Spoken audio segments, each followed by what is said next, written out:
Триває ремонт в обласному клінічному спеціалізованому диспансері радіаційного захисту населення. Хід робіт тримають на контролі представники обласної влади. Докладніше дивіться далі.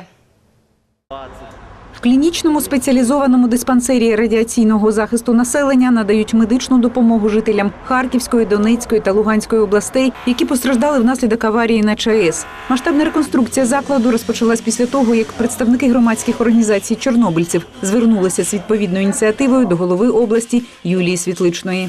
Це питання потрібно розглядати і потрібно приймати.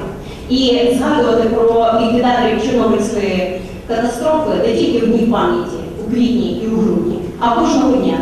Це не тільки наш соціальний обов'язок, а ще і обов'язок справедливості.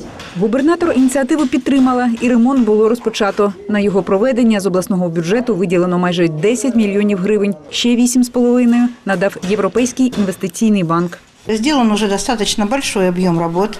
Это заменены все коммуникации в подвале, отремонтирована крыша, заменены стояки и делается ремонт 60 санузлов вот в этом корпусе. Часть работ закончена, и работы по замене стояков и санузлов вот находятся в процессе работы.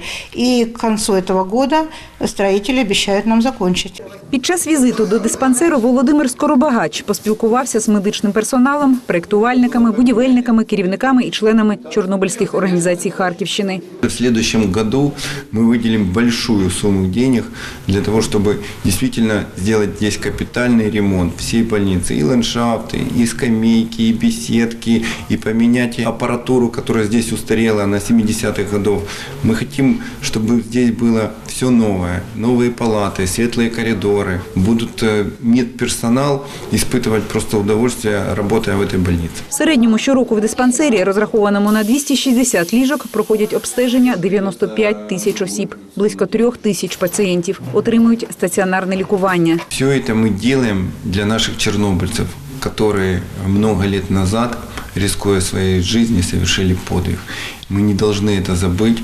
Мы должны сделать, чтобы они лечились в комфорте, в уюте, в светлых палатах. И было все новое оборудование. И они ни в чем не нуждались.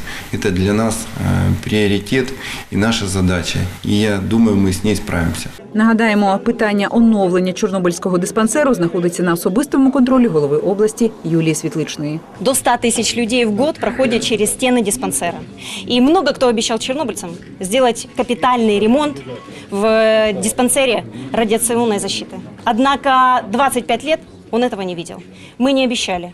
Ремонтные работы уже начались, финансирование есть. Будем за качеством и за сроками ремонтных работ следить все вместе. Всього в Харківській області проживає понад 20 тисяч людей, які постраждали внаслідок Чорнобильської катастрофи.